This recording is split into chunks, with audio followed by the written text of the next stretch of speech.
confused by NCLEX prioritization questions? Let's fix that in just 5 questions. Here's the questions are. So guys, start करते हैं question number 1 से. So the question number 1 is saying a nurse is caring for 4 patient. Which patient should the nurse assess first? Okay, तो कौन सा patient nurse पहले देखेगी? तो पहला जो क्वेश्चन है, सॉरी ऑप्शन है हमारा, patient with a productive cough and temperature 100.4 degree Fahrenheit. अब यहाँ पे दो फाइंडिंग दे रखी है. पेशेंट है जिसको एक प्रोडक्टिव कफ है और टेम्परेचर है. तो जो कफ है और टेम्परेचर है दोनों साथ में है, तो मे बी कोई इन्फेक्शन होगा, पेशेंट को कोल्ड एंड फ्लू हो सकता है.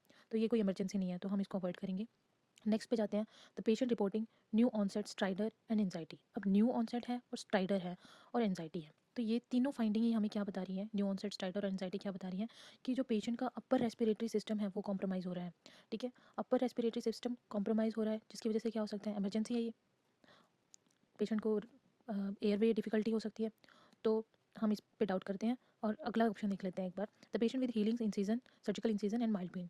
तो अब सर्जिकल इंसीजन है, ठीक है, फिर उसके फ्रंट में इन्होंने हीलिंग लगा दिया हुआ है.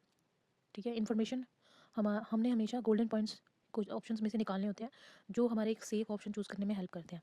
तो अब हीलिंग है तो मीन्स ठीक है, हील है और माइल्ड पेन भी कौन सा है, माइल्ड है. तो दीज आर एक्सपेक्टेड फाइंडिंग्स, तो हमारा इस पर कोई कंसर्न नहीं जाएगा, हम इसको भी अवॉइड करते हैं. फिर नेक्स्ट है patient asking for pain medication refill. तो ये इन्फॉर्मेशन कंप्लीट नहीं लग रही मुझे, तो ये भी हम इसको अवॉइड करते हैं. तो हमारा जो ऑप्शन है, जो करेक्ट ऑप्शन है वो है बी है. अब बी ऑप्शन करेक्ट क्यों है? बी ऑप्शन में जो फ्रेमवर्क यूज़ हुआ है, एक तो इमरजेंसी है वो, दूसरा जो फ्रेमवर्क यूज़ हुआ है वो ABCD फ्रेमवर्क यूज़ हुआ है. ABC फ्रेमवर्क यूज़ हुआ है तो जिसमें हमारा एयरवे, ब्रीदिंग और सर्कुलेशन आती है. अब हम हमेशा एयरवे को प्रायोरिटाइज करते हैं ओवर ब्रीदिंग एंड ब्रीदिंग को प्रायोरिटाइज करते हैं over circulation.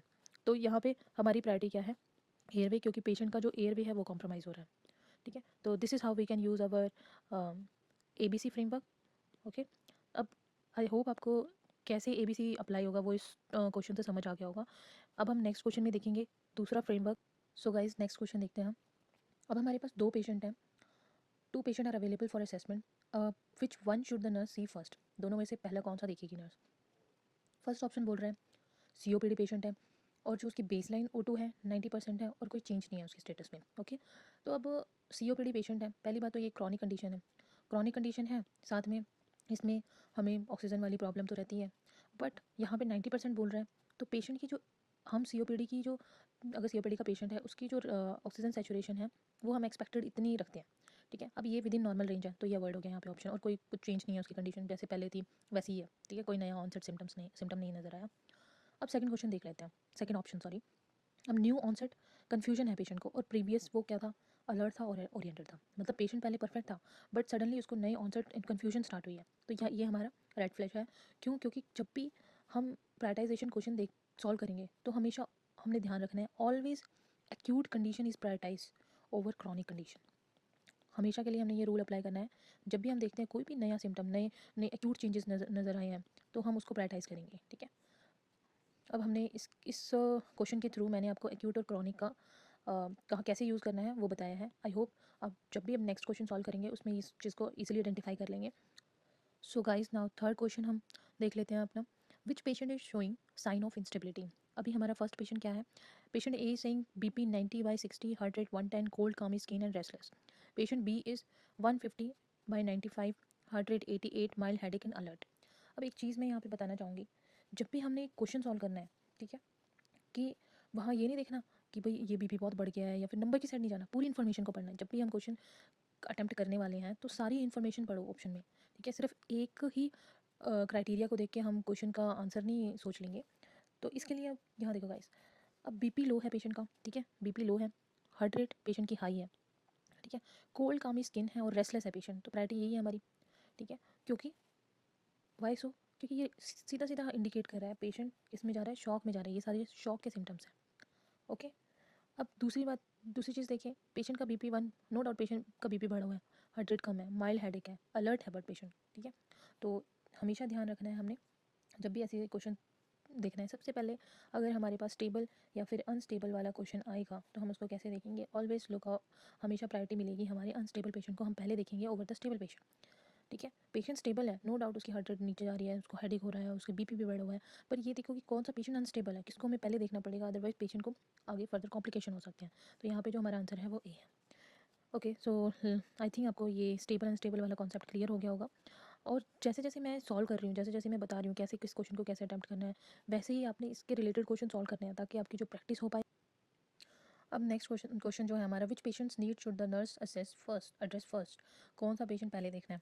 Patient anxious but about upcoming surgery wants to talk. ठीक है, पेशेंट एंजियस है, उसकी सर्जरी है। ठीक है, और सेकंड ऑप्शन बोल रहा है पेशेंट वो has not voided in last 8 hours and bladder distended है उसका। ठीक है, पेशेंट का ब्लैडर डिस्टेंडेड है और उसने वाइड भी नहीं किया। अब देखो यहाँ पे जो रूल फॉलो हो रहा है दैट इज़ मास्लो हियरार्की। ठीक है, अब मास्लो हियरार्की के अकॉर्डिंग हमने हमने सभी पिरामिड, पूरा पिरामिड पढ़ा है, जिसमें हमारी जो टॉप मोस्ट प्रायोरिटी होती है पेशेंट की, वो है फिजिकल नीड्स। उसकी जो फिजियोलॉजिकल नीड्स है that should be man first. उसके बाद लव, अफेक्शन और उसका मेंटल हेल्थ सब कुछ आता है। तो मास्लो हायरार्की में जो फिजियोलॉजिकल नीड्स है उसमें क्या क्या हम चीज़ें देखते हैं? ब्रीदिंग पेशेंट की, ठीक है, देन उसका एलिमिनेशन पैटर्न, फिर उसका सर्कुलेशन, राइट, यही है। तो हमेशा जहाँ पे भी साइको सोशल चीज़ें होंगी और इमोशनल नीड्स होंगी पेशेंट की, वो हम बाद में देखेंगे, पर उससे पहले हम क्या देखेंगे? उसकी फिजियोलॉजिकल नीड्स। ठीक है, अब यहाँ पे पेशेंट की क्या प्रायोरिटी है इस पर मास्लो हायरार्की कि patient B is prioritize over ए।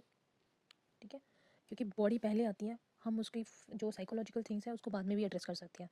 तो पहले तो हम उसको उसकी जो बेसिक नीड्स है उसको पूरा करेंगे। बेसिक नीड्स उसकी क्या है? फिजियोलॉजिकल नीड्स है।